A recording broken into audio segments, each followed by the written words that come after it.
Fasten your seatbelt. It's going to be a bumpy ride. Chrissie is hilarious. Chrissie, have you ever heard of the comedian Basha K. Ali? No, that sounds like something you yell at before you blow up a plane.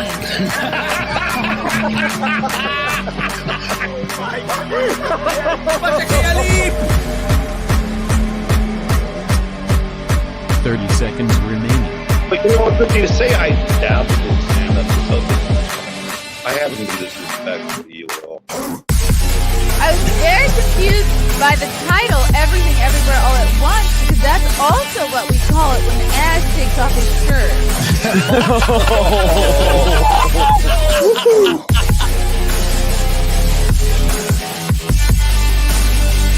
I shouldn't be up here. I should be in school on the other side of the ocean.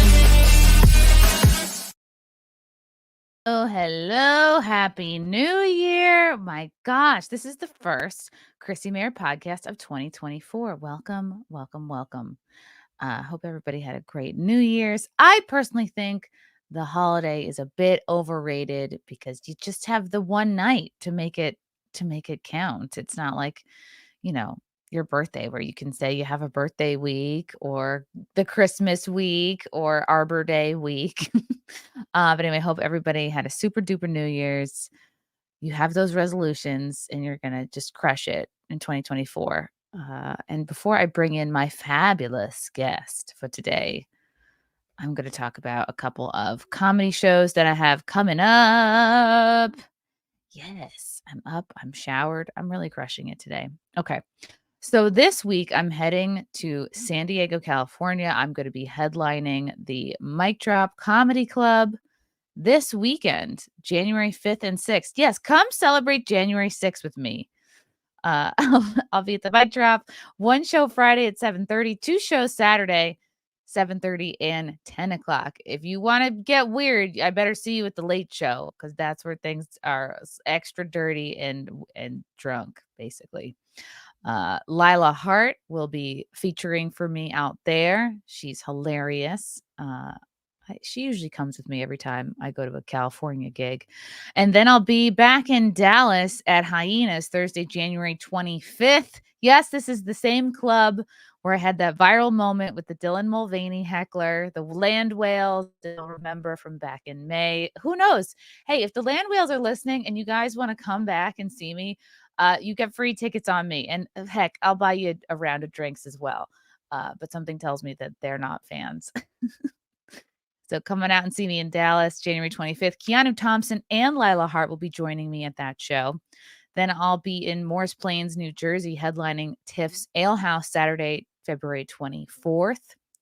So I better see all my Jersey and New York peeps out at Tiff's in February. And then they're just not going to let me fly anymore. That's how pregnancy works. Apparently the flight attendants, they get a little itchy. They get a little anxious when they see a very pregnant woman boarding the plane. They all have to they have to do rock, paper, scissors as to who's going to clean up the placenta, I guess, if I were to give birth. So they're not too happy to see.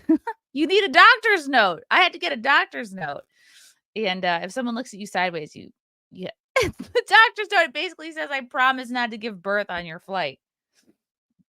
I have to just suck it in, which I don't know if that's possible, but we'll see. I'll try to do it. Okay, you guys, I am so excited to have this gal on the podcast today. She is a host. She hosts Wrong Think on Conservative Daily. You can watch her Monday through Friday at 3 p.m. Eastern. And Wrong Think primetime Monday through Friday at 9 p.m. Eastern on SPN. And we're going to hear about why she's Right Wing Watch's favorite Latina. She's a reporter and podcast host. I'm so happy she's here. Anna Perez. Thank you so much for having me. I hope you don't give birth on the plane. That's scary. You're going to have to hold it in. Do I even have control over that? Is it like holding in a fart? Because that I'm great at. Yeah, I've never given birth before, but I would imagine it's a little tougher than that, than holding in a fart. But I hope that doesn't happen. So I'll be like, no, that wasn't my water that broke. I just spilled my seltzer. It was the guy next to me. Yeah, like, no, there's nothing. That's just, both someone spilled their Bloody Mary. Nothing to worry about here. That's just, is that an arm coming out of you? No. Give Amazing. me give me some popcorn. Yeah, it's great. Don't to think that I'm not freaking out every single step of the way here, Anna. I have no idea what I'm doing either. It's my first one. I didn't even think this one was gonna happen. So I do feel, Well, blessed. congratulations. Obviously, that's Thank you. wonderful. So I'm really happy for you. Thank you. I'm excited. Usually when a female comic gets engaged, they call that retirement. So the fact that I'm even still going, I'm beating the odds. Are. Anna, you have such an interesting story. You are basically what I thought I wanted to be when I grew up, when I was in college. I was like, I'm gonna be a reporter. I'm gonna be out there on the front lines of collecting news. And then, actually, I'm gonna blame Stone Phillips for turning me away from news entirely. You might be too young to remember, but he was the very boring host of Dateline NBC, and I interned there my junior year of college, and I just was like, "Oh, wow, I'm gonna be suicidal if I stay here." So I had to make a shift to comedy. But I wanna know, did you always want to be a reporter, or did you just fall into it because you have, like, great legs and this is what happens? Well, thank you. But no, actually, it's funny that you say that I'm what you wanted to be because I'm not what I wanted to be for sure. Um, because I actually thought I was going to be that anchor on Fox News. I always loved history, politics, and I thought that that was what I was going to do. I actually used to love Bill O'Reilly. But obviously, Fox News kind of went woke over time. They definitely didn't really stay true to their conservative roots. It just seemed very clear that they were just another con Inc. psyop, essentially. And so I just kind of as I started speaking out about topics that interested me and what interested my audience, it became clear to me that there was really no place for me in establishment media, in corporate media. So over time, I kind of just like secluded myself further and further into the dissident right, like not intentionally at all. I was just speaking what I believed were about, important topics, important stories that interested me. So, at this point, I'm now basically an independent journalist, media personality, really, because I don't always do reporting. Reporting's, I'll report on, topics that interest me, like the invasion at the border and, some of the other issues that are going on in this country. But for the most part, yeah, it's just been my unacceptable opinions, my unacceptable stories that has sequestered me into, basically the dissident right, what I believe I'm sort of a part of now. Again, for no other reason than that's where what the right does. It's really interesting because they kind of do the same thing that the left does. The left does this thing where they kind of shoot themselves in the foot. They're so everything is unacceptable to them, to a point where people start leaving the left in droves and they're like, well, I'm not really on the left anymore because they get upset when they find past tweets, the things I've tweeted out, and then I'm canceled from them. So I guess I'll Mm. go to the right. And what the right does is if you start talking about topics that you're not allowed to talk about, like Israel, like, white replacement theory or anything like that, suddenly you become a problem. And then they kind of push you out of their own movement. And you're like, well, I guess I'm here now. I guess I'm just the dissident right. So Con Inc.'s very interesting. But yeah, I didn't think I would be kind of, and would be in this position. My show is called Wrong Think because apparently I have a lot of wrong thoughts, if you ask some people. So, so yeah, I'm not working in the capacity that I thought I would, but I'm actually really happy with where I am because I haven't compromised on my principles. And I don't think most people in this industry can say that. Yeah, and, what you're saying overlaps into music, into the arts, into comedy, certainly. Like, I talk about this all the time with, Lila and Keanu, the girls that I bring on the road for me, and, all the time. It's like, yeah, we look at people who are sort of, like, doing better, more mainstream, more of household name comedy-wise, but, like, we would had to have, like, stifle ourselves, our speech, what we believe in, and it's easy to kinda get jealous and be like, "Oh," you point at somebody, you go, "That's kind of where I would be if I didn't stick my neck out for free speech," or, "That's where I would be if I didn't have these beliefs on, like, Israel," or whatever, and, I think if you have a lifetime of that, you end up, not only creatively stifled, but you're kind of just, a shell of who you're really supposed to be, and then you're just motivated by money and fear. Right. You're like, well, I can't get fired. So it's a harder path what you're doing, but you're gonna find who your true fans are, your true supporters, and people who really appreciate the work that you do. Yeah, you're right. It is a harder path. And kind of the way I see it is like there's a lot of people in this industry that ride on people's coattails, and they sort of develop their audience, and they get a lot of supporters simply from associating with certain people. And you see this sort of it's a very complex network when you're actually in it. And this is what a lot of viewers don't understand.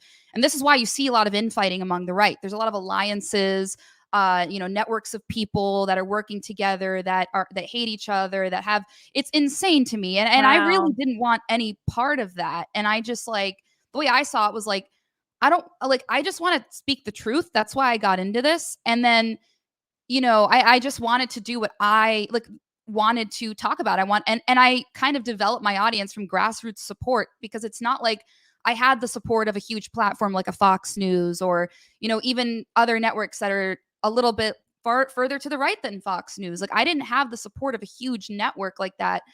So I thank my audience, and I really consider myself somebody who is supported by sort of grassroots support, if you will, rather than an already existing huge network. It's so interesting, like, how many parallels there are, and I guess I'm not that interested in, like, the whole Israel-Palestine conflict. Like, it's, like, the last thing I'd ever be interested in reading up on to get to a place where I could actually have an informed opinion. But it is funny how, and I love that you point out, like, your certain views, or even your networking or your relationships, like, how much politics play, just interpersonal politics, play into your kind of standing on the right, no matter what, like, industry you're in. And, like, just a small thing, like, I thought I had all these acquaintances and people I follow on Twitter, and, like, I went to Turning Point USA a couple weeks ago for the first time, and it's just so interesting, the people that are very friendly to you say hi versus people that, like, you think you're at least cool with, you'll say hi to, and they'll just be constantly looking over their shoulder and your shoulder for Yes. somebody more important. I'm just like, oh Yes. shit, okay. Like, I also don't need to kiss anybody's ass. Like, Right. I have my own crew. I'll always find people to hang out with. But you're like, oh, okay. So high school never really goes away. It just Yeah. morphs to the It's so next weird. level. You're totally right. And like you'll be mid conversation with someone, and then if somebody more important walks in the room, somebody with more Twitter followers, they all gravitate towards that, or like they'll just leave you, halfway through the conversation, and you're like, okay. I actually like, I'll go to these events, and my least favorite part is dealing with that aspect of it. And it's very disingenuous. I really don't like the way Con Inc. sort of operates. And you could argue, like, people get upset when I say like, oh, that event is a part of Con Inc. and whatever. And whatever. You could make an argument that they're making improvements. But at the end of the day, it's going to attract, those sorts of events are going to attract social climbers, people who Hmm. do care about who likes them and what followers they have. I don't care. As far as my care about followers goes, yeah, it helps for views on my show, and I want the truth to get out there, but I'm not out there trying to people please. And I think that that's something, to your point, that gets lost in the shuffle of like trying, people who are trying to pursue the truth, people who are trying to speak about issues that matter versus people who will shy away from it, and they only care about associating with certain people. And there are people who walk the line. Like I know a lot of people that want to be a part of the dissident right, but they also want to still be friends with people in Con Inc. So they walk the line, and they're not really pushing the Overton window in any way, which is what I believe is part of the truth. It's not even about, I brought up Israel, but it's not even about that. It's just asking the questions that most people are scared to ask, and speaking about the things that most people are scared to speak about. Because, I think a lot of people have been scared of, certain, the boogeymen in the movement, like Nick Fuentes and Alex Jones and Donald Trump even. Donald Trump was the first president to bring up the issue of the deep state, to my knowledge. I don't think I ever heard a president speak about that before him. And you may not like these figures, but the reality is they're doing the hard work. They're doing the dirty work in speaking about issues that are wrongthink, that you're not allowed to even consider. And for that, you have to give them a lot of credit. And people refuse to do that because they're afraid of associating with them. They're afraid that people will associate them with those people. And I don't care. I don't care what happens to me in this industry. I don't care what people say about me. I don't care if you don't like who I associate with. I don't care about any of that. And I think that very idea triggers people more than anything else. And that's probably why you get a lot of, have you feel that same way in the comedy industry, just not caring and just doing what you believe is the truth, speaking about what you think needs to be spoken about. That gets you more haters than anything. And they also hate it when you don't really give credence to their backlash. Yeah, and Alex Jones and Trump are perfect examples. I think I'm less familiar with Fuentes, although, like, of course, I know his name very well. He's someone everyone talks about. But, like, look at how many things Alex has been right about. But what do people, the haters, love to fixate on is the Sandy Hook debacle and, like, oh, he said this. It's like, well, how many things has he been right on? Same thing with Trump, and you're totally right about that, Anna. It took him years of hammering away, just mentioning deep state, swamp creatures, all of it. Like, it's deep state, deep state. It took us years of hearing that, and now it's kind of in our common language. And it takes someone years of sticking their neck out and talking about it before it can be something that the rest of us are comfortable bringing up in casual conversation on live streams. We're like, oh, is this something we can say? Are we going to get demonetized? Are we going to strike? Are we going to get kicked out of certain circles for this? So it's messy work. And these people are like Trump and Fuentes and Alex Jones are all messy people, and there's no way you're going to agree with every issue that they're vocal about. And I just miss the days where you could be like, well, all right, you don't have to accept someone 100% on everything they say. You could agree with them on one point and disagree on another. And it doesn't mean it.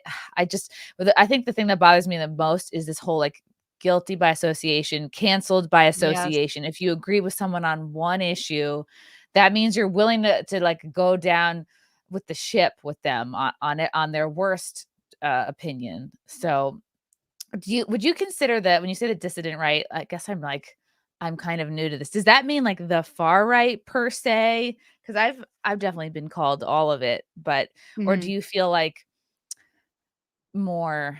I don't know. Maybe it's the dissident right is the more hardcore right, or it's less kind of a neocon position to take. Like, I guess how would you describe that? No, that's a good question because it is sort of a bit of a mix. I would say it's definitely comprised of mostly the most conservative wing of the party, like people who are, proudly Christian, people who definitely want to conserve and really want to see traditionalism brought back into this country and a sense of morality and decency. But it's also people that are kind of questioning issues that you're not, again, supposed to question. And I want to bring it back to the Israel point because I think that's been a big one, because that's something that the Uniparty has been very strongly supporting for many, many years. People on the right and people on the left have been very pro-Israel. And I know that people like to bring up the Hamas caucus, like what's the Ilhan Omar and Rashida Tlaib and the squad. Yeah, they love to bring them up, but here's the thing: that's a very small portion of the Democratic Party. They are dissidents within their own party, and I think the biggest problem on the right is that we don't understand the nuances of the left well enough to really understand what's going on in the Uniparty. But by and large, I do think that it is comprised of mostly the most conservative faction of the party, and that's why we do consider ourselves a part of the dissident right. But again, it's really anybody who kind of, I think, speaks out on issues that the Uniparty simply won't accept. But it's definitely neocons are definitely a part of the Uniparty. Neocons are lost. Nobody really cares about what they think. I think the left is really the only group of people that are actually accepting the neocons, which is quite interesting. It's really just the Uniparty at large. But there are some people that aren't necessarily conservative per se, but won't stop questioning topics that are not accepted by the narrative, and therefore they are sequestered to the dissident right, even if they're not necessarily conservative. But mostly I would say it is pretty far right. And I'm pretty far right, so I think that would definitely describe me. I think things can get messy because it could just be, I wish we could get to a place where someone's just, hey, I'm vocal about this issue. And we didn't have this whole, hey, wait a minute. What side are you on? Okay, you're on the right. Okay, well, how? Like, what kind of right winger are you? Or like, where do you stand? And then someone could have a great idea or a great debate or topic, and it gets muddied into what box do you fit in? Are you qualified to speak on this or not? And then the ideas sometimes get lost in this process. And I like what you say, like we have to understand the nuances of the left to kind of compete with them, I guess, or just call them out. Basically, what do you think that would take? Does that take former leftists calling out, their moves, basically? Or I just feel like, I don't know. I look for sort of practical solutions, because you live long enough, you just start to see the same patterns over and over again, and Yeah. it's Well, I'd like to see the right have more of a say in culture. I think they've sort of given up that aspect of the movement in a way, because like there's this idea that like on the right, you have to move away to the middle of nowhere in order to escape everything. And I would actually argue that you're hurting yourself. You're hurting your own movement. And I understand the appeal of wanting to move to a farm in the middle of nowhere, especially if you have a big family. But I would encourage young people, and I think Gen Z, young men, conservatives, like they are doing this better than anybody else.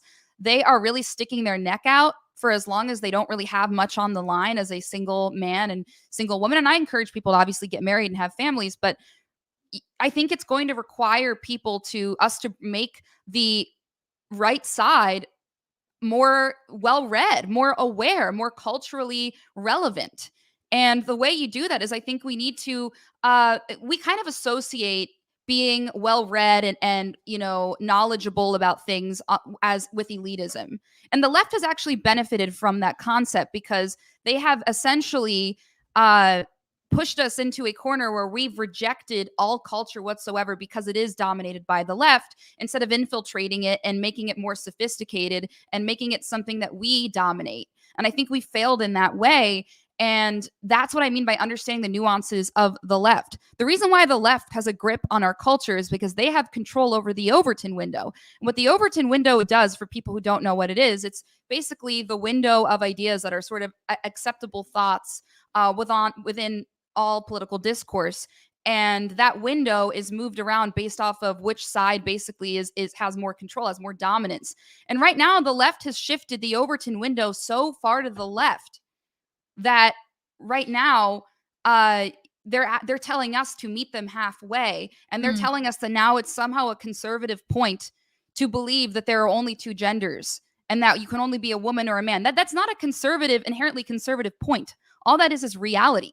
But they've convinced us that that's a conservative point, and therefore that is where the meter is. Like, that's conservative, so everything else is far left. No, there's a lot more that goes into conservatism than that. And I think we need to start understanding how the left plays mind games with us, how they use psyops like this.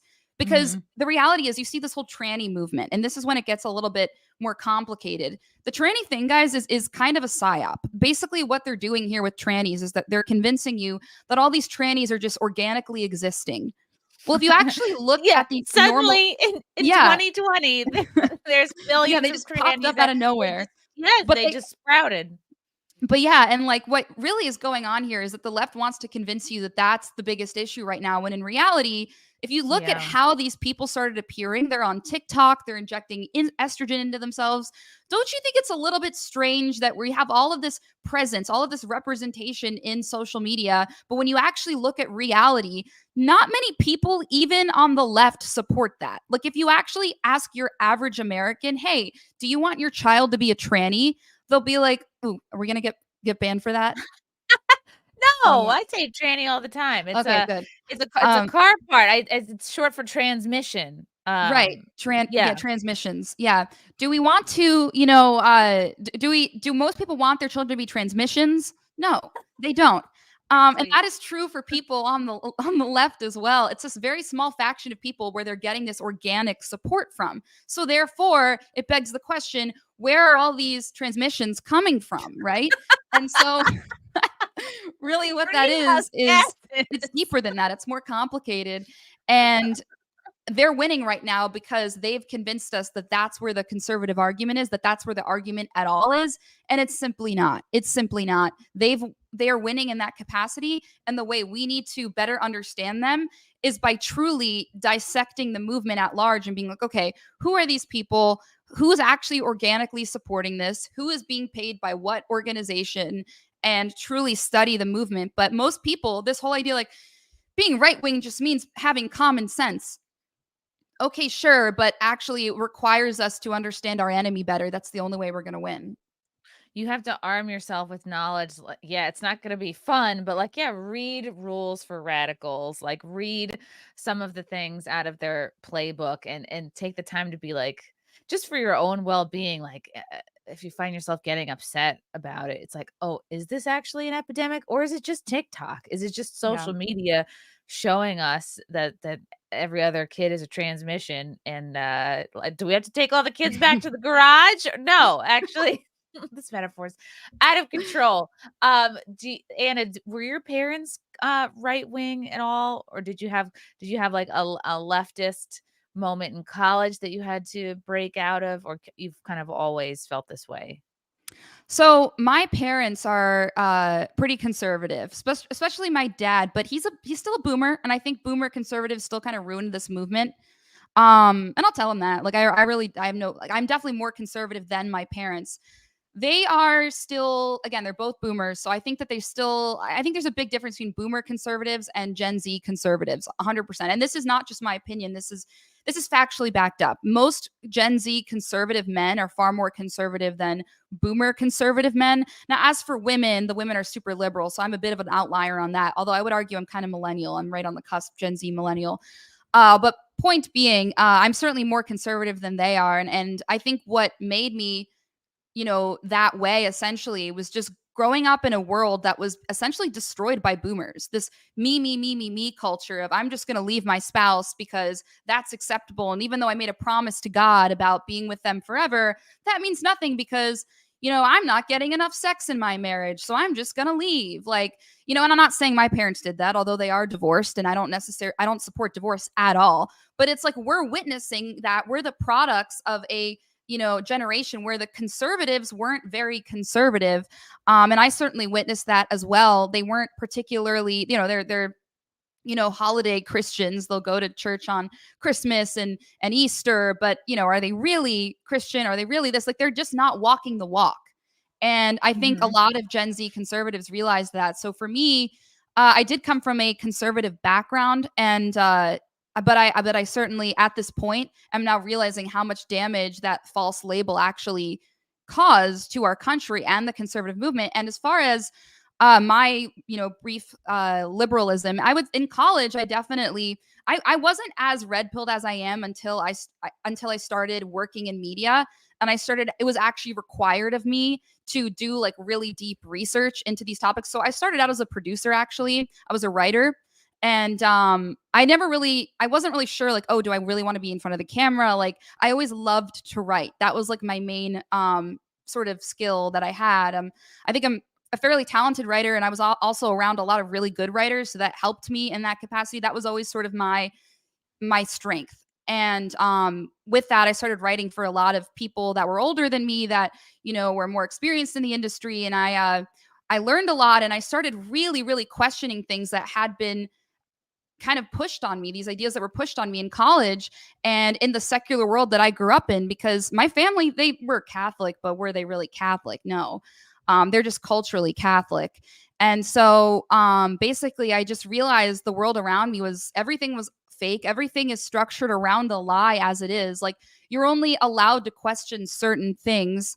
They'll let you question things, right? But within a certain capacity. And so I wouldn't say I was never liberal at all, but I certainly believed like Donald Trump was so bad in 2016. I thought he was gonna like destroy democracy, as they say, which we don't even have a democracy, as we all know. But like, it was such a strong movement. It honestly dissipated, I would say, like, within his second term. I think people were like, wait a second, this guy isn't a big bad racist. He's not destroying democracy. Like, these are all lies that people sort of realizing. But yeah, I certainly wasn't as red pilled as I was now. It's just been my experience that, in journalism, that has sort of made me realize, wait a second, we are lied to all the time. And unless you decide to do your own independent research, you will continue to live a lie. How frustrating that must be as a journalist. It's literally part of your job to question everything and find the truth, and then you find, well, not on this issue. Well, Yeah. don't go too far on this issue.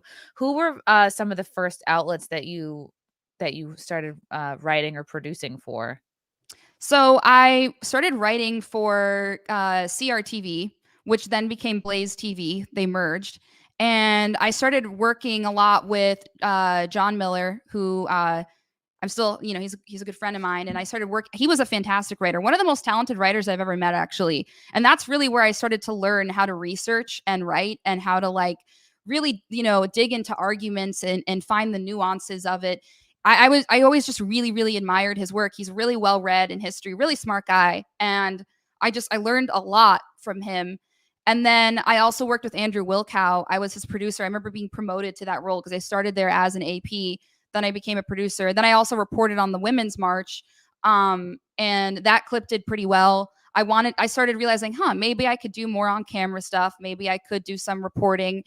And, at that time I was working with Andrew Wilkow was super nice, let me do some man on street stuff, but I still wanted to do more. There was a part of me that like, worked with these amazing people, amazing, talented people. But I just remember thinking like, this isn't enough. Like, I want to do more. I want to be the one to be able to come up with my own arguments and really take credit for, whatever I write. And, that came sort of a little further down the line. I then worked at Real America's Voice after that. I left Blaze TV. They were really nice to me and everything. I just, was like, look, this is something I want to branch out more. And I don't think that what I'm doing now with this company is really going to, offer me that.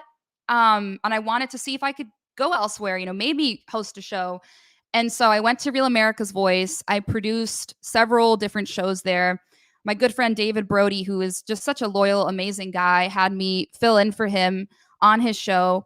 And I filled in for him. He really pushed for me. They didn't want me to fill in for him at first. It was like he faced a lot of pushback. But he was the first one who came to me and said, I think you can host a show, like a full 1 hour show. And I was like, no, I don't think so. I don't think so at all. I don't think I'm ready for that. And I wrote a lot of the content for the show. I was the producer. I wrote the monologues and everything. And the show was doing really well. I restructured the whole show.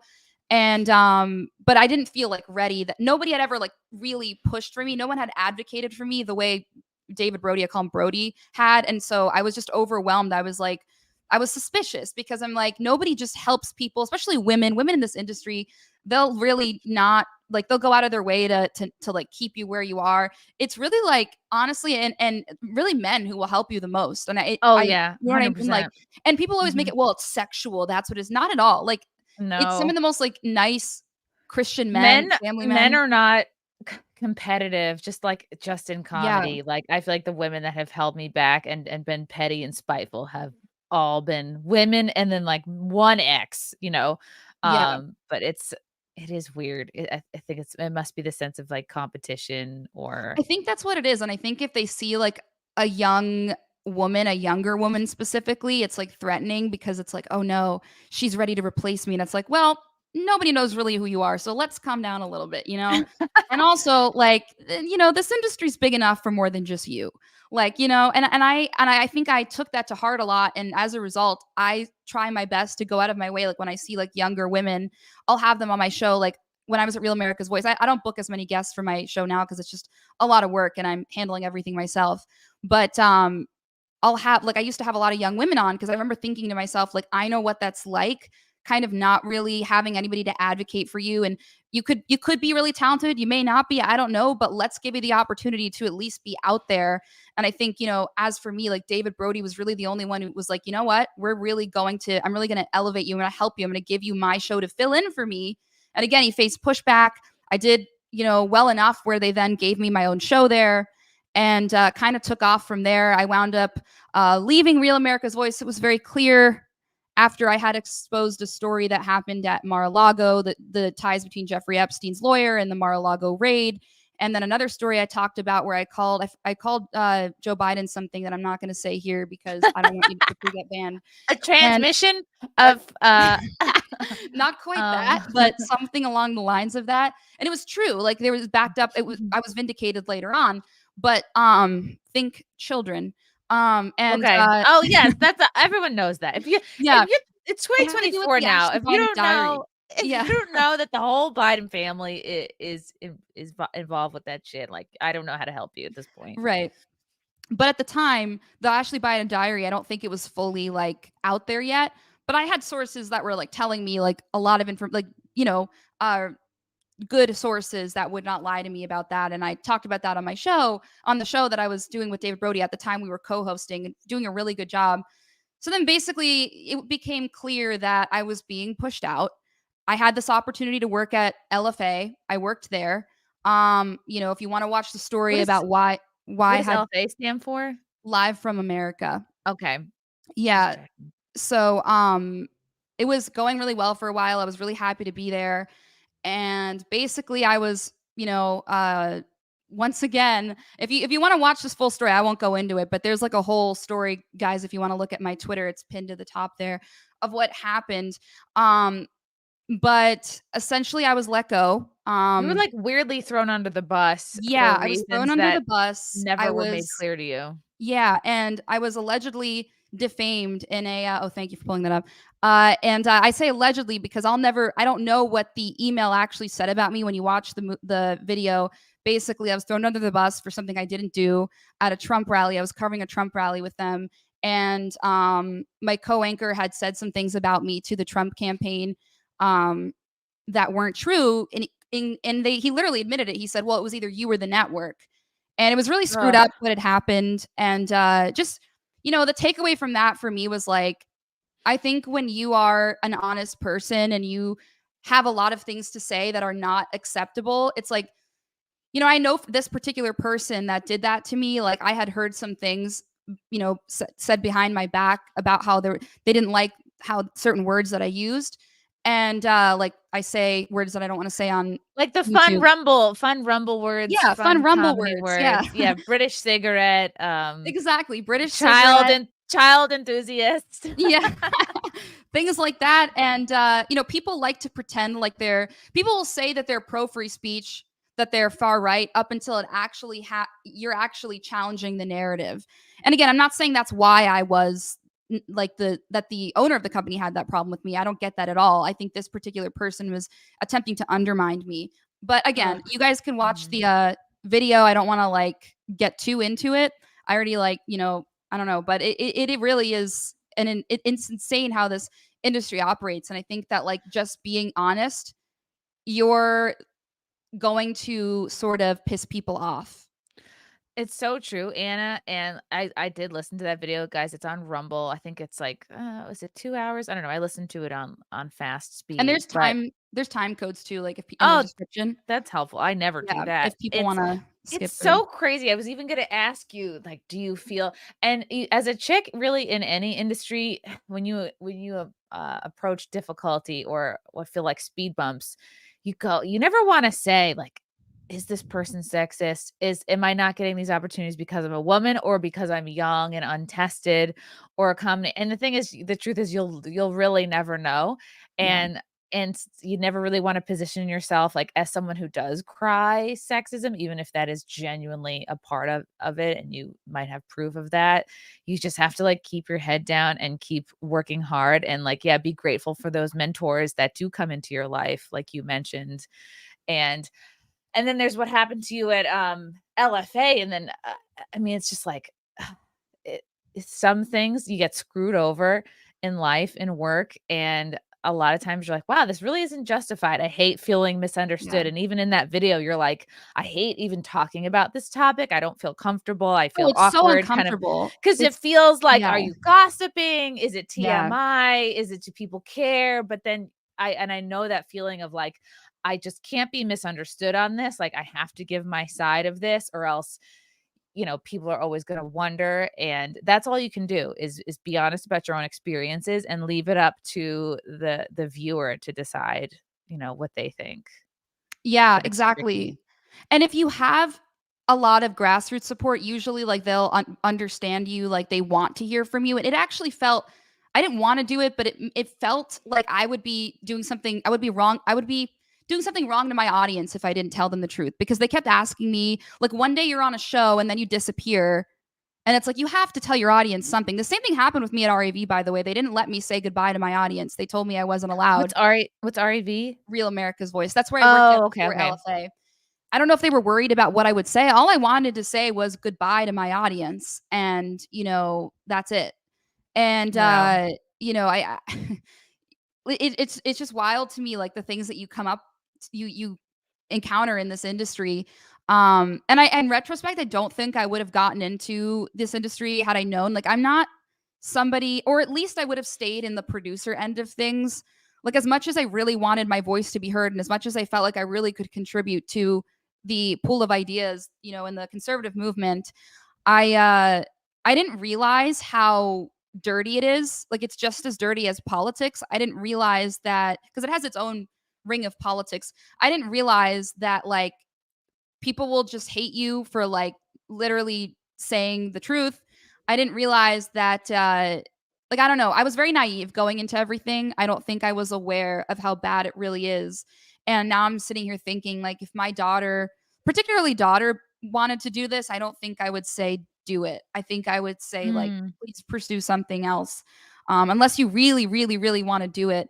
But yeah, it was hard. It's hard. I'm not the kind of person that likes to, expose, like, this happened to me or that, or like whatever. So again, though, when you have an audience that you care about, like, you have to tell them the truth. You can't just leave them with nothing, Yeah, that's so hard, and especially for times where you're like, "Man, I got screwed over just for doing my job and doing it the Yeah. best that I could," and, like, life is long, and that's the thing, you just have to keep going 'cause and think about anyone who's been in the industry a long time. They even, like, someone like Roseanne, so probably so many stories, Yeah. or even, like, Megyn Kelly, love her or hate her, they're both still in it, they're both still doing it, and it's like, yeah, you're just gonna get screwed. You have to accept you're gonna get screwed over for sometimes unfair shit, and there's sometimes nothing you can do about it. Like, I remember I was going on a show and they were like, "We love you. We love that you're a comic and you're just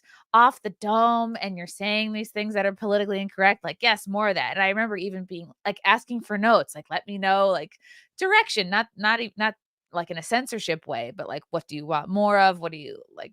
Because I always just, I don't know, because I was in sports. I'm always used to asking for feedback. And then one day I went on a show and like told a joke that was perceived as like kind of racist, but I'm like, that's also my sense of humor. I'm like, it's a fucking fried chicken joke. And then you're like, you get kind of dinged for that. And you're like, well, fuck. Well, it was nice playing. And then you have to step back and go, shoot, did I screw myself here completely? But then again, you don't know anything until you just go through the process of it. And then you have to get to a place where, well, nothing is guaranteed. You have to be grateful for the opportunities you've gotten and really just keep going. And stay true to yourself as a comedian, as a reporter, be in search of that, of saying the true thing, really is, I think, what we have in common there.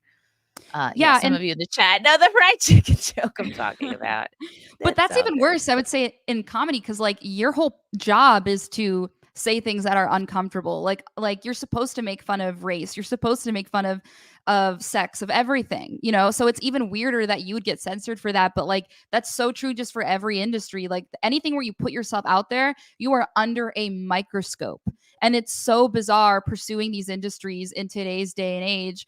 I would say, if the one piece of advice I would have for anybody who's looking to do this sort of thing, like, just never assume that the people who want to work with you are really wanting to work with you. Never take any sort of deal for less than what you're worth coming into it, because you might think you're going to grow together, but in reality, like, you could be fired at any moment for nothing. And so, or for something that, so true. you know what I mean? Like, a lot of people go into something, like, especially smaller networks, and you think to yourself, well, I'm willing to take a huge pay cut because this is something I believe in. We're going to grow together.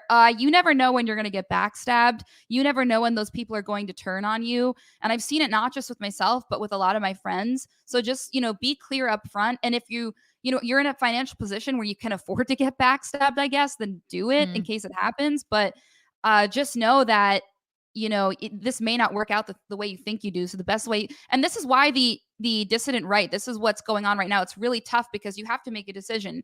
If you're going to be a part of Con Inc., where you're going to be at least protected in that capacity when it comes to contracts and stuff, like, and you have people helping you with your social media, with your platform, like you got all sorts of bells and whistles, but at a price of them controlling your speech and you not being allowed to cover certain topics or say certain things. So then you think to yourself, well, I'll go to the dissident right. I'll join one of these smaller companies. But then the price you pay is that it's the Wild West. There's nothing in place. There's no HR. There's no one protecting you. It all comes down to whether or not these people have integrity. And usually the reality is they don't. It's such a difficult balance, really, in so many industries between you want to work hard, you want to prove yourself so you can get these opportunities at these networks or these bigger companies. And then it's like, okay, once you're there, what sacrifices do you have to make? How do you feel stifled? What are the rules? Okay, because every company, every group has rules. And it's like you either like fit in or you don't. And then you're kind of you can be like, wow, I got this job at this company. And then you're like, you want to throw yourself in, be a team player, right? Maybe you take that pay cut. You want to be like the cheerleader for this group or this company. You're like, yes, I made it. I'm in. I feel validated. And then, right, some little thing happens. Sometimes your fault, sometimes not. You're kicked out. Okay, now you're back to an independent. It's like, but I think that builds muscles, and the time you spend being an independent makes you scrappy and a hard worker, so that your success and your output is not reliant on what group, picks you up or doesn't. And that's another big shift from boomers to like millennials and Gen X, this shift of you're a lifetime worker of X company versus, okay, well, I do this, it's about my work, and the companies sort of come and go. Right. Um, yeah. Yeah, I know. You're totally right. Like it makes you so much stronger having to build your own brand from the bottom up when you don't have the backing of these huge networks. And I look back on the way things happen to me, and like it's easy for somebody like Tucker Carlson, in a sense, to just kind of be fired from Fox because he had a huge audience already. But it's an uphill battle when you're sort of canceled from Con Inc. when you're as young as I was. I was basically canceled when I was around 25 years old. I think I was 24 actually. I'm only 26 now. So building up my audience, like it took a lot of work. I didn't start, really essentially getting offers until I had already built up my show for about a year. And that took a lot of work. I didn't have help with my social media. I didn't have help producing my show. I did it all myself. I didn't have help. And I did it all live. I didn't have help with anything. I didn't have the money either. Like I wasn't rich starting out. Like nobody gave me a severance, for what had happened. And it's really, I don't want to say that, like, it's amazed me. First of all, there are really good people out there that like want to help you out. Like my friend David, who stood by me. We vehemently disagree on a lot of topics, but he's always been such a good friend. And there are so few loyal people out there. So another piece of advice: hold on to people when you find find loyal people, because they're very few and far between in this industry. But yeah, it really does put hair on your chest, not literally speaking. I don't have a hairy chest. I'm like, I do. I have tons. I had to wax it right before this show. Really? That's all my life experiences.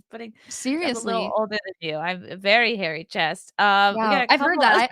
I've heard of that before. No, but point is, I meant it figuratively, but it does make you stronger. You're totally right about that, and like it makes you untouchable. Like, because fine, you want to cancel me, network, you want to fire me, that's cool, because I can sell my product to anybody because I can do it myself. And I got a deal with the Stu Peters network. He reached out, said, I want you to be a part of my network. After a year into LFA, he really was accepting of whatever topics I wanted to cover. And people like Stu get like demonized all the time, but the reality is those are the only people brave enough to give people like me a platform. So it's like, we need to understand that there is a lot of controlled opposition out there, and you may not agree to your point of what everything somebody says, but you have to understand that those are the only people brave enough to actually push the envelope and shift the Overton window.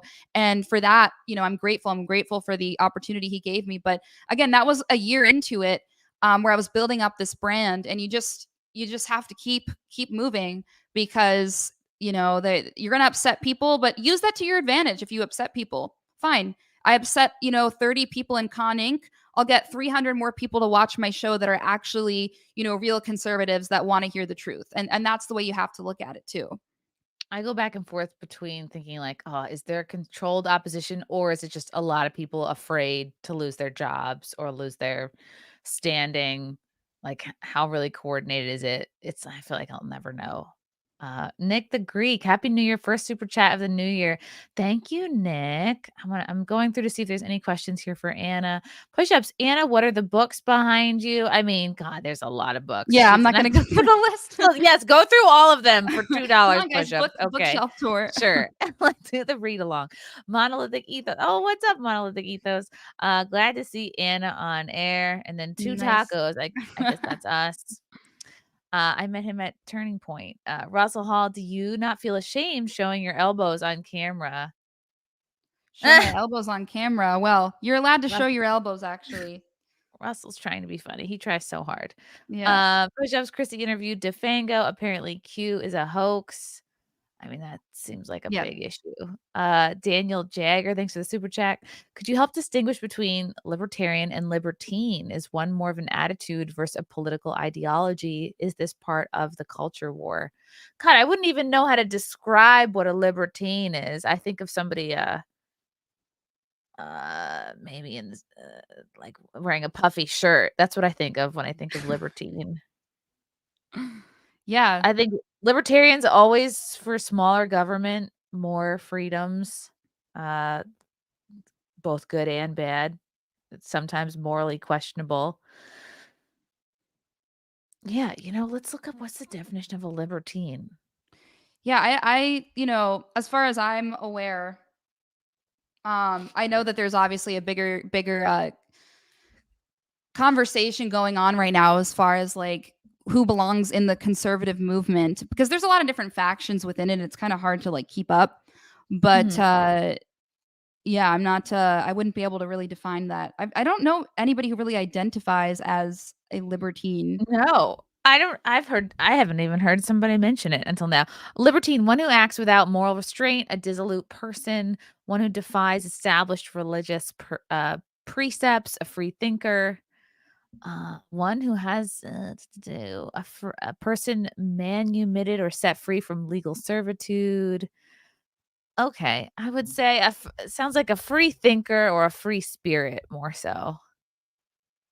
Whereas maybe libertarian has to do more with the party. Oh, thank you, Buckeye Knight. Buckeye Knight says this girl looks like she can do push-ups. Are you talking about me or Chrissy? I assume me. Thank you, actually. That's actually I'm gonna go ahead and say that's a compliment. Okay, Max. Yes, that is a compliment. I used to do push-ups, and now I probably can't without my stomach hitting the floor. Thank you, K-Max. I'm gonna play the sound effect.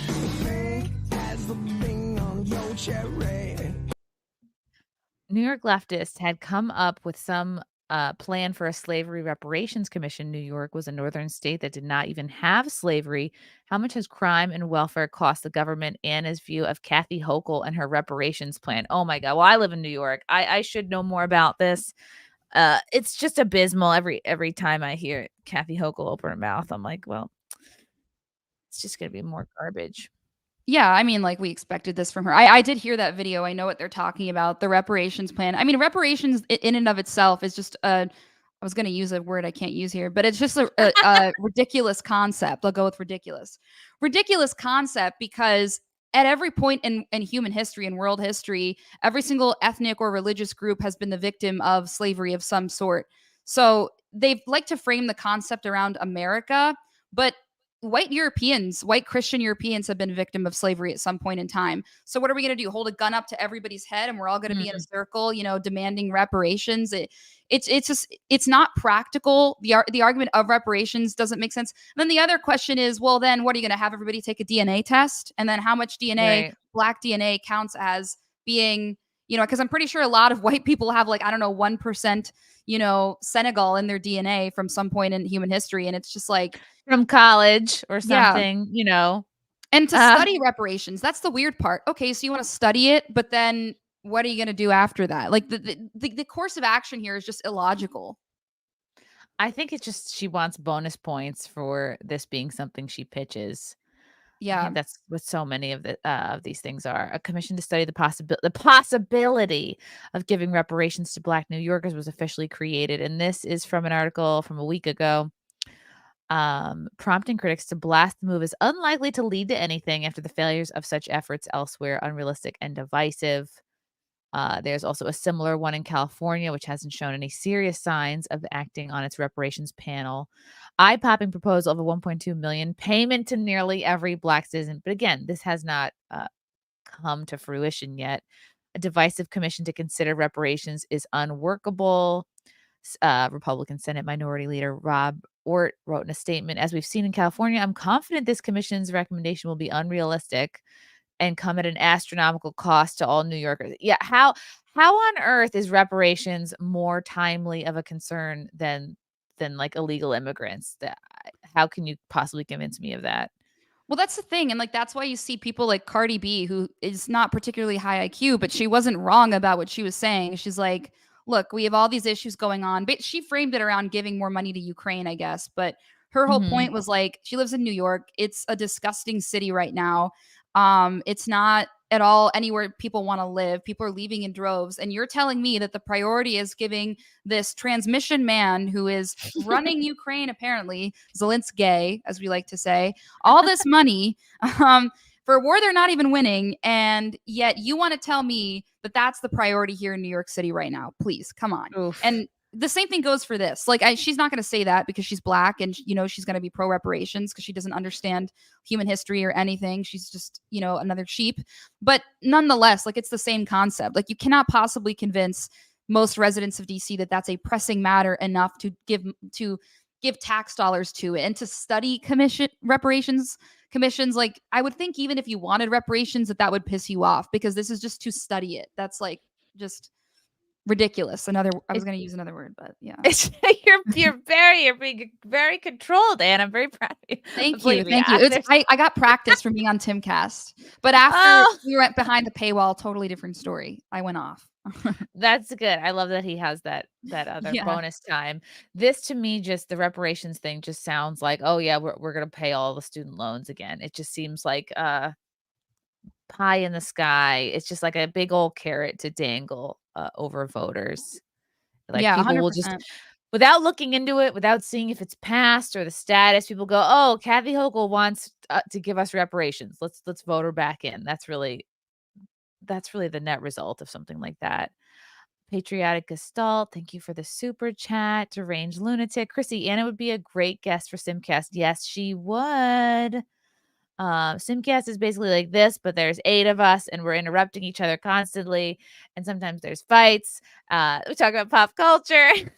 I'd be down for that. I'd love to Okay, come on. good. Yay. We'll get you on that. Sergey Berengard, the price of freedom is eternal vigilance. Well, Yep. Anna definitely has that. Push-ups. After being in media, I'm grateful for my bland 9 to 5. I didn't know you were ever in the media. Push-ups. See, I feel the opposite. I have had maybe 15 years of bland 9 to 5, so I'm grateful to be anything where I can work for myself. K-Max, Anna, the George Floyd police officer Derek Chauvin being attacked in prison, inside job or just a random attack?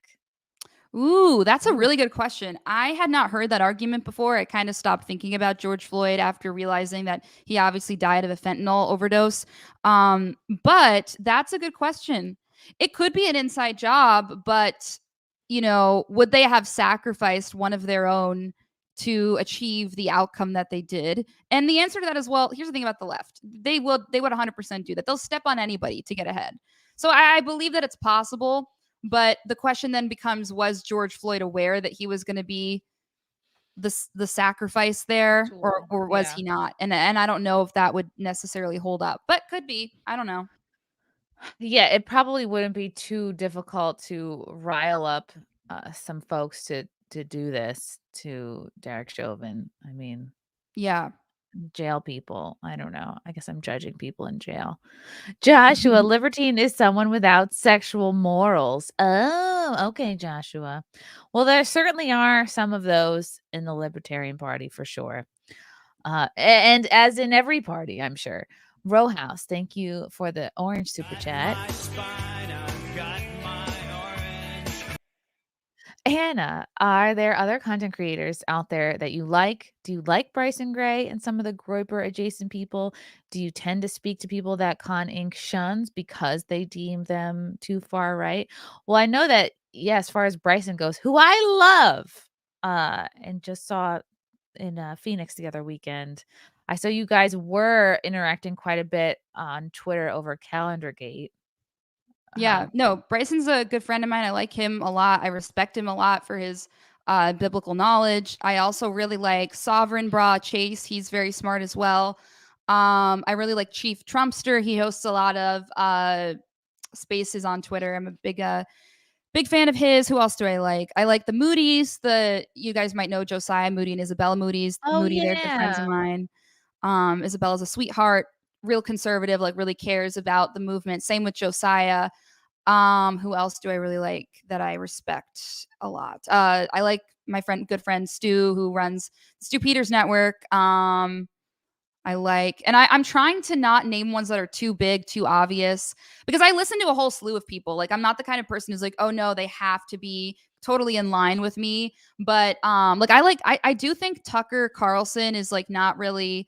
I think people give him more credit for like being so like out there and so edgy than he really deserves, because he is, in the sense, if you compare it to Fox News and other corporate media outlets. But I don't think at this point, like, I would consider him like this huge, like, I don't know, Overton Window Pioneer anymore, I think the bigger you are, the less it takes for someone to be impressed with you. Like, I feel like somebody well, Alex Jones is not a good example, but like Tucker, someone who's been mostly mainstream for their career, I think it takes less of them, like pushing the boundaries for people to be like, oh, wow, look at them. Because we just get so little of that in general that we're more easily impressed. I think the bigger and more famous you are. If you don't have to stick your neck out. You could just stick a toe out and people are like, oh, look at that. Okay, something great. Okay, wow. They're sort of on our side. No, 100%. You're right. Like, you're totally right about that, especially considering the background he came from. And it is like, comparison to that, like, yeah, he's 100% been pushing the boundaries there. If you hear him on any podcast, he'll talk about how at Fox News you couldn't say certain things, or like he originally believed in like the Iraq War. And I think he's relatable to a lot of Americans too, because as he's sort of become more conservative, a lot of other people have become more conservative along with him, as they realize, oh no, we've been lied to. We need to actually like start paying attention. So I think people find him relatable in that aspect too, which, to give him credit, like, I think that's a good thing, to be able to like have some sort of representation of media of where a lot of conservatives see themselves. Also, he has great hair. Maybe he does. He gets a lot of good hair points. Yes, good hair. Thank you, Ross. Push-ups. Wait, she can do push-ups? Yes, we both can do push-ups. Yes. Mr. Perfect Anna, you are hot as hell. Hubba hubba. Oh, thank you. Thank you, Wow. Mr. Perfect. He's here to find a boyfriend, of course. Mark Zart, thanks for the super chat. I'll show you a little sound effect. Okay. Hey, Mark Zart. Happy New Year, Chrissy, Anna, Frank, Baby, Muffin, and Waffles. Those are the dogs. I hope all of you are having a great day. Anna, what do you think will happen with the Trump lawsuits this election year? Good question. I think they're buying time to figure out what to do. Essentially, not the Trump campaign, but the people that are coming after him, because this obviously isn't working right now. They're trying to bar him from the ballot. They already did it in Maine and in Colorado and in Michigan. I forget which state it was that they actually successfully did. I think it was Colorado. But don't you think that's going to be taken to the Supreme Court, sort of like begrudgingly? Because I know the Supreme Court doesn't want to touch it, but I feel like in the case of Colorado, it's going to end up there. No, it could. I'm just saying, I think that ultimately they're like, the more they throw these things at him, like however it ends up, it doesn't really matter, because people are just, becoming more and more aware of everything it's vindicating what Trump has said all along, and many others like Alex Jones, which is that there is an existence of a deep state, and that it is, weaponized against political opponents of the left, especially effective ones like Trump. And we all know that that's true. But I think ultimately they're going to try and assassinate him, if you ask me, because I do think that is now, will it be successful? I don't know. I think I did a whole show on this, but I talked about how there's a reason why they don't want us to see all of the JFK files. There's a reason why they don't want us to actually know the full story of what went on, because I wouldn't necessarily be surprised if they were planning on using a similar tactic with Donald Trump. Ugh. He must know this, though. That's why every time I see him in public at like a UFC fight, I'm just like, fuck yeah, he's still getting out there. Like Yeah. he's got to know that this is a possibility. And I think he's learned a lot of lessons and really changed who he surrounds himself with. And like, he's got to be, I mean, he's got to have the most beefed up security money can buy at this point. He has must to. know. That's the only way. Yeah. Yeah. Thank And you, even Mark, then, he for goes that. out more than Joe Biden does. Yes. Well, he can do stairs, which helps, which Joe Biden can't. Some dude, Anna's take on all the cons who cheered on Daily Wire putting Gina Carano and fake boobs into the 1800s. Obvious sexualization. No one attacked them. What is this about? Is this about Terror on the Prairie? I actually don't know what they're talking about. The whole like Gina Carano thing I wasn't paying attention to. But what I will say at large is that, yes, that is a phenomenon where that's kind of what I referred to at the beginning of this, which is like the left has shifted the Overton window so far to the left that our sense of what is conservative is not actually truly conservative. And like Daily Wire's like lady ballers, like all you're doing is further playing into the left where they want it to be. And I think that that's just a commentary at large. That's a discussion we need to start having, is what is conservatism? What does it mean to be conservative? And if we start making these like lady ballers movies and stuff like that and playing into the whole transmission thing, how far do we really want to play into that, where we're just playing right into the hands of the left? They want us to talk about that and not really the other tenets of conservatism. Like, crazy people are out there, but I don't think that they exist nearly to the degree that the left wants us to believe, so that we abandon everything else, all the other tenets of conservatism, and only focus on that one subject that I believe is somewhat of a psyop. I think there's power in parody, though, and if the Daily Wire is truly going to try to get into more filmmaking and particularly comedy, they need to parody the left. You need to make fun of trans people. You need to make fun of this movement. And this is a topic that if we were still in the heyday of comedy filmmaking, like the early 2000s or the 2010s, this is a subject for sure that would have been tackled by Judd Apatow. And I think whether you love or hate the Daily Wire or think Lady Ballers was good or bad, I think it's a net positive that they are trying to make comedy films, and they're trying. I don't think that I can see your point. Like, okay, whatever you focus on kind of gets bigger. And if we keep talking about the trans thing, like, are we really helping? But I think there is power in making fun of something and taking it down a few pegs. Yeah, and I'm all for making fun of transmissions. I'm not a big fan of cars. No. I'm all for making fun of transmissions for sure. But I don't think that I just don't want us to get to a point where that's our litmus test. So if you're against these insane people that want to chop off their genitals, that are clearly mentally ill and belong in an asylum, that's all it takes to be conservative, and therefore everything else disappears. That's what I really have a problem with. But I see your point. Like, there's certainly a point to be made, which is that, yeah, like, these are jokes that liberals would have made, and now it's not. So, yeah. Mm-hmm. Liberals are afraid to do any comedy at all. So I think there's a huge opportunity for Daily Wire or somebody else to swoop in and just create more. Junior, what's Anna's favorite conspiracy? Mine is Michelle Obama being a woman. I'm so glad you asked, because we share that in common, actually, Junior. In fact, this is such a common one. This is something that really cracked me up. So, Chrissy, we were talking about this before, how I have Right Wing Watch's favorite Latina in my bio on Twitter, and they actually clipped me. They clip me all the time saying things that, like, most of the time what any normal conservative or even just like government hater would think, right? But this particular time, it was so funny. They clipped me saying that Michelle Obama is a man, and when they clipped that, like, they expected, I think, there to be all this outrage over it. But I was like, come on, guys, you're grasping at straws right now. Like, this is something we all know, okay? This is not that crazy. And I said it in passing, too. I was like, well, yeah, Michelle's a woman. Okay. Well, anyways, Obama's a beautiful husband. It was just like, yeah, I mean, I don't even know if that's conspiracy anymore, but it's my favorite thing to say. I will say that. It is so fun. You can't deny it's fun to Yeah. say. Joan Rivers. It was like her dying message, basically. Yeah. Magnum Norris, thank you for the super chat. Sorry, don't apologize for watching. Sorry to bump into this stream. I'm from MPLS, and the city council was a simple Democrat. The city of MPLS is infested with commies. Is this Minneapolis? Yeah, I don't even know. Not great with acronyms, Magnum. Let's look it up just so we know. Making me do work. Multi-protocol label switching is what comes up. Hold on. Interesting. Minneapolis. Yes. Okay, I was right.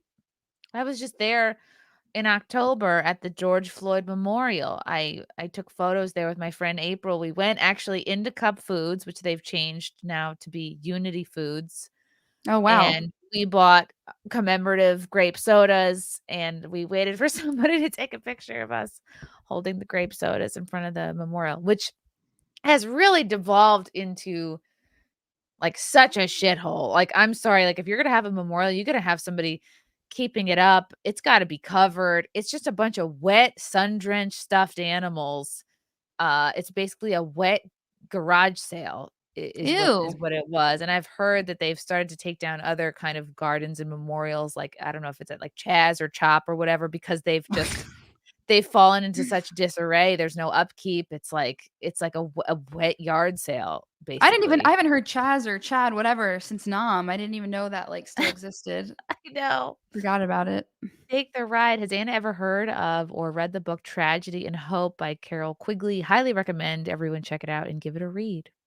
I have heard of it, but I haven't read it. So maybe this is my sign once again from God. I need to definitely read it because I've actually heard from like 2 other people about this book. So interesting.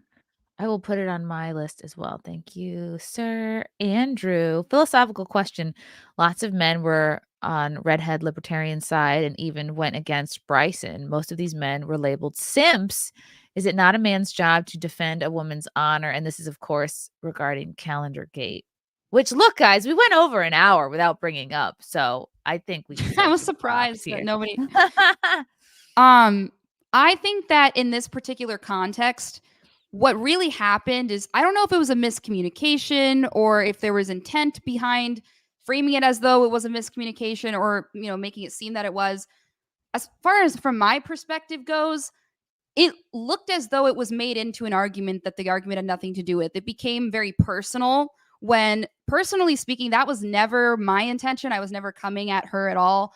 My initial tweets were about the calendar at large. I don't agree that that is a conservative concept.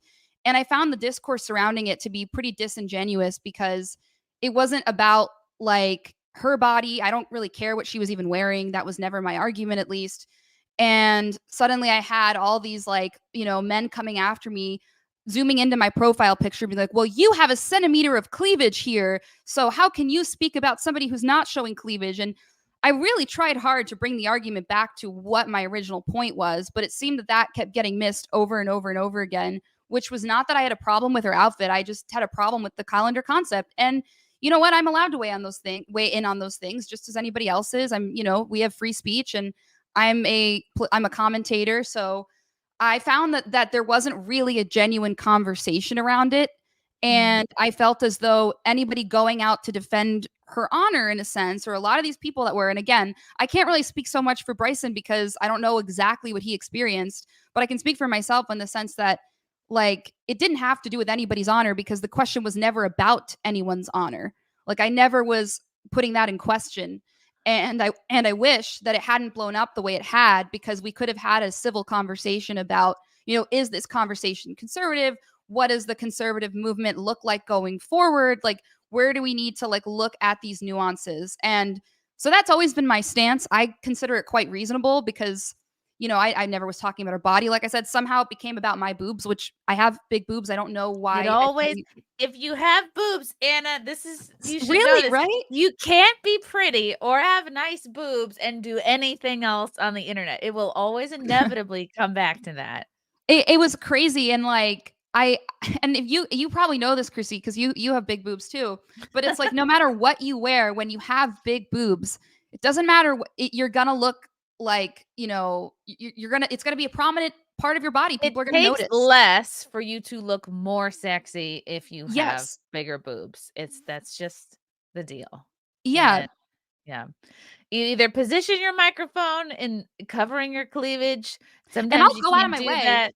Like, I have a lower third, or on my old show I did, that like went literally right over my boobs. And you don't know how many comments I got from men that were like, you should take away the lower third. I'm like, no, because that's not what I want my brand to be. Yeah. Yeah. So Oy. anyways, yeah.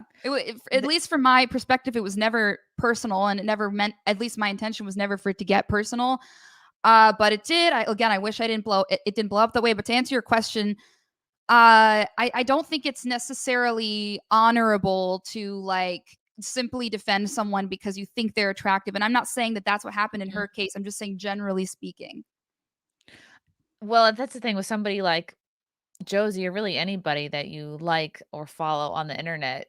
It's like their looks go like you can't separate somebody's looks with who they are as a person. So you'll never know, like, is this person being defended because these people find them attractive, and or is it what they say? Is it their content? It's just, you'll never know. Like, there's no version of yourself where you're not pretty, so you don't know what that looks like.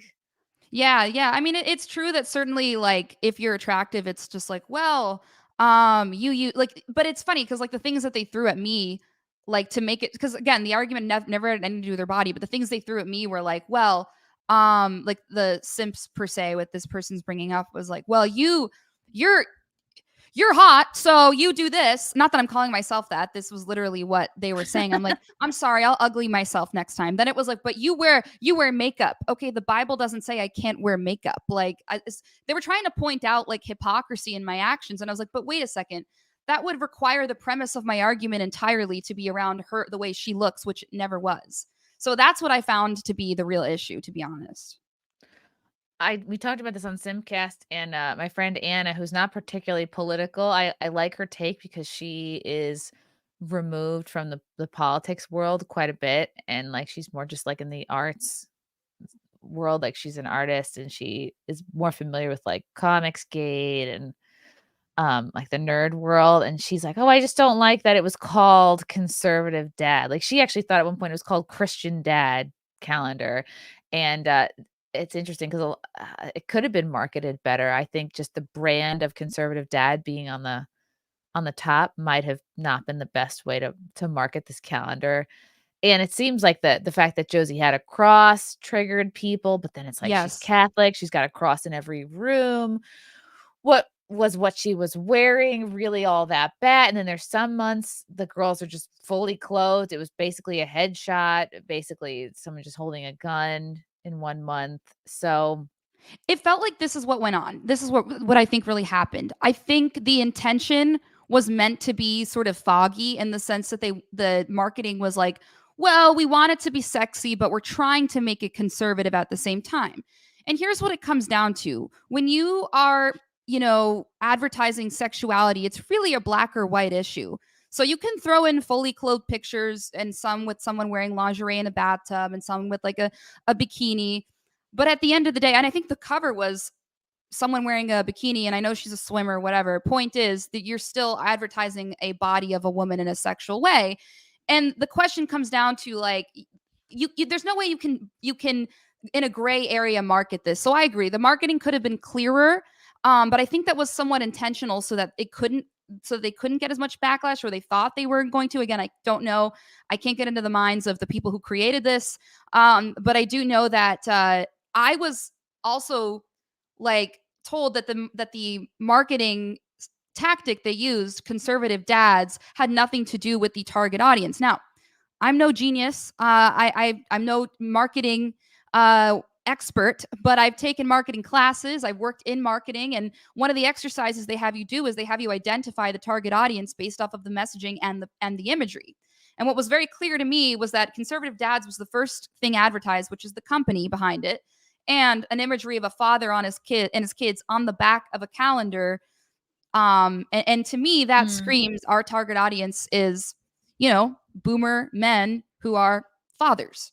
So we can have that argument, but at the end of the day, like, I think it's pretty clear to me. And that's where the discourse was disingenuous. Like, it either was inherently sexual, or it wasn't.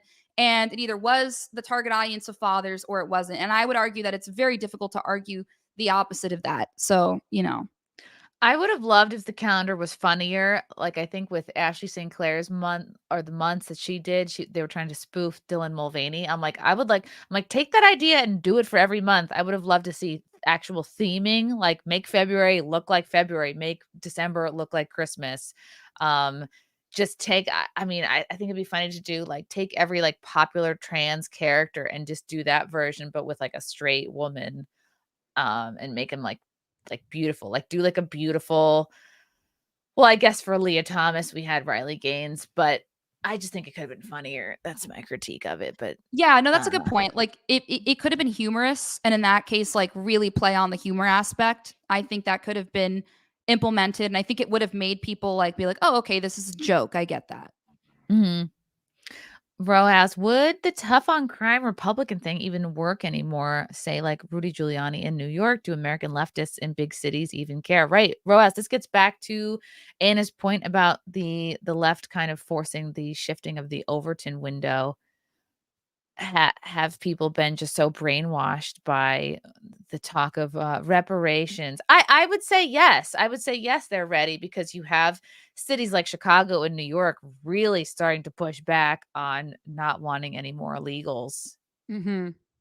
I was going to say that illegal thing has really highlighted the crime issue already, because this is what happens when you don't already have policies in place or that you're enforcing that could protect people, because now you have all of these people from random countries around the world infiltrating your country that don't necessarily have values that align with yours, because they come from vastly different cultures than we have here in the West. And then they're actually raping, they're stealing, they're even murdering in a lot of cases. Yeah. Yep.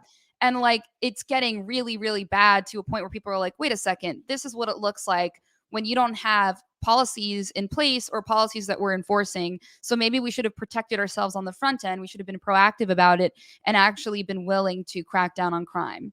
And that's already on top of the people there committing crimes.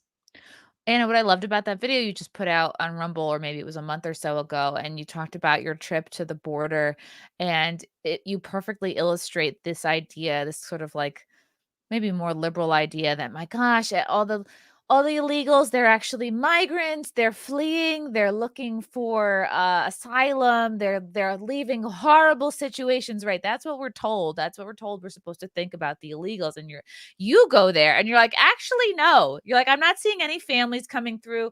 They're all military fighting age men. There was one guy you encountered who said they had 40 sick kids with them. And you're like, there's no fucking way that he's the dad. They're clearly trafficking. And in a good way, like, you're kind of lost, the bubble was popped on this whole, like, we have to be sympathetic towards these victims, instead of like, no, this is an invasion. This is very calculated. This is very much done on purpose. And these are not families and women and kids coming over that need our help, our sympathy, our and free iPhones and free cash cards. No, and they're very rude too. Like, we went to a processing facility and they were mocking me. I also put that video out on my Twitter at one point. It's probably buried in there, but I was shocked at how rude they were. They said, "I'm looking for a whore." They said that to my face, and like, they were mocking me. They were doing like a kissing face, and I was just there filming. And I'm like, guys, these are the people that are dying to be in our country. They're not exactly grateful. They treat us like absolute crap. They have nothing nice to say about us. And the other thing is, I remember noticing these people being lined up when I was actually at the border, and I witnessed the National Guard helping them in, lining them up. That's when my whole, British cigarette video went viral. But they were lined up there in the front there, like getting ready to send them to a processing facility. One guy pulls out a Venezuelan flag and like holds it up, and they're all holding their country's flags up. I'm like, but you're in America now. Like, you should be kissing the ground. You should be holding up an American flag, being like, I'm so grateful to be here. But no, because you're not grateful to be here, because you're entitled, because you've been told that that's an okay way to behave. And we've essentially accepted that behavior, and we've encouraged that behavior here in America. Mm-hmm. Yeah. So again, it's like the work that you're doing, anybody who, I have such respect for any journalist who goes to the border, because that really, I think, separates the men from the boys in terms of like who's doing the work and who's putting the truth out there. And we need more people like you who are like, here's the honest truth. And it kind of dispels this myth of like, it makes kind of folks who can't go down or haven't seen the border go like, oh, okay, like, no, I am right in my feelings too. Because there's this part of you that's like, well, I guess we have to have sympathy if they're all leaving a horrible situation. It's like, no, doesn't sound like that's the case. It sounds like that's what they want us to believe so that they can keep taking advantage of us and using our tax dollars for this shit. Russell Ziski, do you see the totally normal and not staged CNN gay interracial couple kissing when the clock struck midnight? Free Palestine equals BLM rebranded. I would agree with that. I would agree that it's PLM for sure now. And yeah, I would say anything on CNN is going to be super staged. Yeah, I don't watch CNN anymore, but that sounds perfectly in line with what they do. If anyone was watching it. Row House, Angry White Men is a site that accused Anna of being a white supremacist. Even Latinos can be white supremacists now, I guess. I love that. Keep accusing me more, Angry White Men. Thank you for the coverage. It doesn't take much. Joshua, to be fair, CalendarGate started with Josie getting attacked for being a libertarian in a conservative calendar. Bryson jumped in days later. I didn't even notice it until Bryson was weighing in on it. I knew about the calendar, but I had never like gone out of my way to make a comment about it. I noticed, I think it was Samira Khan who like posted a video of it, and I think the problem became when she was flipping through it. I think Josie's like the second picture or something. It was the cover, then she's like the first month. But yeah, then I commented on that and I said like something about how it's not like this calendar's not conservative. So that's basically, at least from the big blow up where that came from. And then of course, Bryson's comments as well. But like, I don't know what that argument is, to be fair. Ice Cold Conservative Dad sounds like a subsidy of ghetto gaggers. Also, it was funny to see conservatives attacking Christians over this. I will say that did bother me a little bit because we were being mocked for our faith. And we can have a discussion about this, a civil one at that. But I didn't appreciate, and anybody who would have like, like the conservative movement, like it's not a secret that it is rooted in Christianity. It is rooted in tradition. And where does tradition come from? Well, at least here in America, that's rooted in Christianity. Traditions don't just pop out of nowhere. Our sense of what's right and what's wrong doesn't just pop out of nowhere. You have to get those concepts from somewhere. Those concepts are rooted in the Bible. So that's what conserving traditionalism means. And so obviously when you have a group of conservatives, most of them probably are going to be Christian. I think we felt like very like shut out of the movement at that point when people started coming after us for our faith. Like, you're a religious zealot, you're this, you're that. I'm like, I'm just a normal Christian woman. Like, and I don't deserve a lot of the flack that I'm getting simply for not agreeing with the calendar. And I think this blow up was bound to happen, to be honest, because I think this conversation is overdue. But I think that ultimately it should have been a conversation that we had a long time ago of like, hey, what is this? Does this movement mean? What do we represent? And it's sad to me that there's no place in it for conservatives or for Christians if we're going to be treated this way. And I don't know. I mean, like, that's a whole other conversation, but I agree. I do think that we were definitely treated really, like, I have gross comments in my DMs from men making fun of my cross, making fun of my faith, making fun of, and it's sickening because we would never tolerate that for Jews. We would never tolerate that for Muslims. Look at all the coverage that Jews are getting right now for anti-Semitism. Well, where's that for a country that's 60 to 70% Christian? Imagine if all those comments were aimed at Jews. Do you think that would be tolerated? Hell no, that wouldn't be.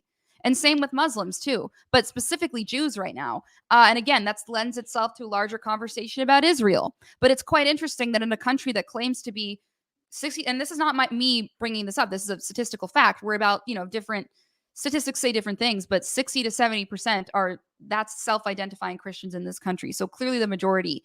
And I don't think it's fair that we're the ones who get mocked the most out of any religious group. Kind of, yeah, I agree with that. When I zoom out on CalendarGate, my overarching ideas are Christian conservatives are just saying, hey, this is what we stand for. This is why we're vocal about this. We're just pointing this out. And then there's everybody else being like, well, we don't care. You're not the majority. Get over it. That it's not a big deal. And then the Christian conservatives are like, well, we're just trying to let you know, like, this is what we're about. And again, it's like, and then it's the back and forth. Yeah. And it is a long overdue conversation for sure. And we got to just learn to, I don't know, come together on some things. Ginger Adventure, thank you for the super chat.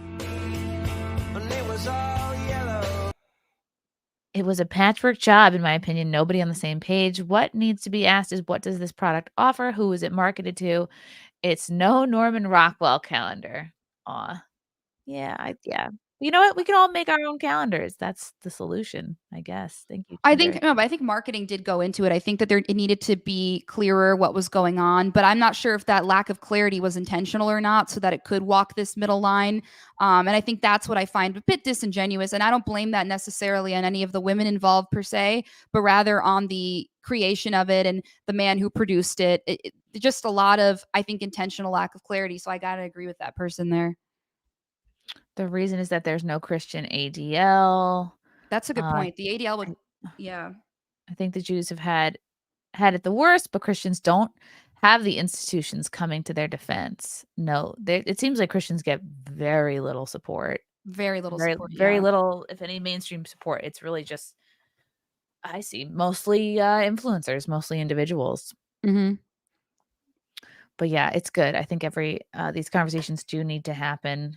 And we have a right to disagree with each other. And that shouldn't just mean like the end of discussion. It's like, yeah, all right, agree, disagree.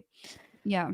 Oh, CalendarGate. But luckily it's over now. And we have 2024 coming up. Anna, what are you excited for this year? Any big stories you want to cover, or anything that you're going to be working on, or anything people should look out for from you? Yeah, well, I want to do some more traveling. I want to keep covering this border crisis. I believe I'll probably be going back in February, but I also want to uncover some other things that are getting less attention. I want to think more about, put the pieces together, maybe a documentary on, what's going on. There's a lot of child facilities that are being built. And I wonder if that has anything to do with the refugees we're going to start taking in, what the government has going on behind the scenes. I do believe they're trafficking children. We have every reason to believe that. And it's curious to me that with all of these wars that are going on, what does war mean for America? Well, that usually means pressure to take in refugees. Where will these children go? Well, probably these facilities. What does the government do with these children? I want to get to the bottom of that. They're definitely going to be taking some children in from Gaza, of course, also from Ukraine. There's about, I think, 300,000 Ukrainian refugees that Joe Biden has allowed in. And I want to know what's going on with the kids. Like, where are they putting these children? And I don't trust the government with that. I know Ukraine has a massive organ harvesting problem. So I've looked into that before. So that's probably something that I'll be looking into in 2024. And I'll just be, continuing to say British cigarette a lot. So you can look for that too. That's one of my favorite things about you.